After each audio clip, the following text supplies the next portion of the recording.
Hey everyone, Cinephile Mike, your friendly neighborhood cinephile here. It is day 88 of the 95 Days of Award Season Post, and we are in the last week leading up to the Oscars. This time next week, we will be celebrating the winners and crying over the ones that we wanted to win. The big day is almost here. It's so close. And for these last 7 days, I will be reviewing the remaining flicks nominated for the Oscars that I haven't touched on yet, including collections related to all of the shorts, the animated, the live action, and the documentary. Those will be coming later this week. But today, I'm talking about Michael Morris's To Leslie. Now, as I believe I referenced when I talked the nominations, this film had a little controversy surrounding it regarding the way that lead actress nominee Andrea Riseborough, went in how the nomination was received. Now, I'm not here to talk about that, but I'm going to say that nomination actually was well warranted based on this performance. But I'm going to get to that in a minute. Now, in addition to the Oscar, Andrea Riseborough was also nominated for the Independent Spirit Award for Best Lead Performance. She did not win, but that was another nomination for her in this role. Now, To Leslie, if you were to sum it up, is in some ways a coming of almost middle-aged story. Right? Because our lead character, Leslie, is a former small-town gal who won $190,000 in the Texas lottery 6 years prior to the events of the film. However, she quickly wasted all of it on alcohol and drugs, making life for her younger son almost unbearable, and her life kind of just fell apart due to the tragedies of the addiction that she was suffering. So now, in this time, when we open the movie after we have a flashback of her winning this money, Leslie, unable to pay her rent, has been kicked out of the residential motel she was living in, and without another place to go, she tracks down her son James, who, against his better judgment, does agree to let her stay with him, provided she does not drink and follows certain rules, which she agrees to, but then, as is the case with addiction, she very quickly breaks those rules, and he won't stand for it. So he calls his grandmother, Nancy, and, mom has to go. He can't do this. So off she goes.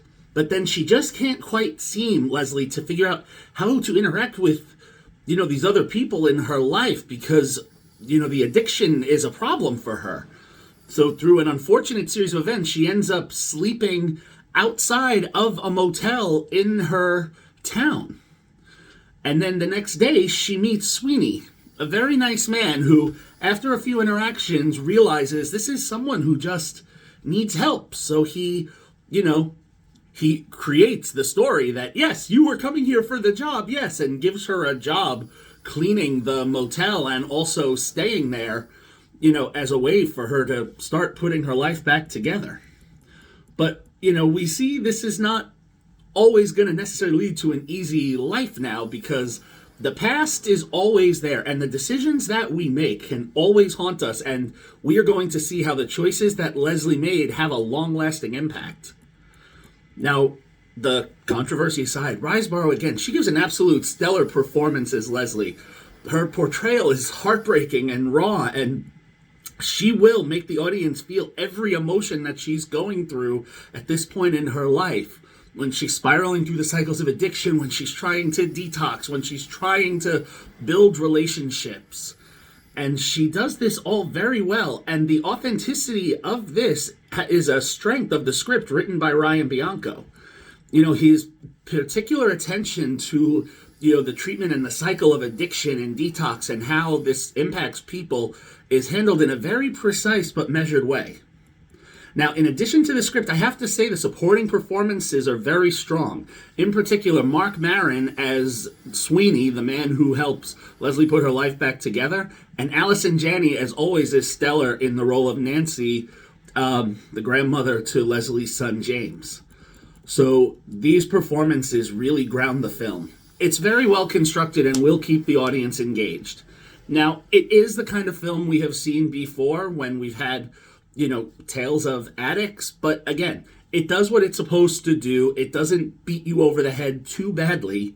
And, gives you a protagonist that, you want to see succeed. For me, I give the film a 4 out of 5 stars. Riseborough's performance is a 5, but the film overall is a 4.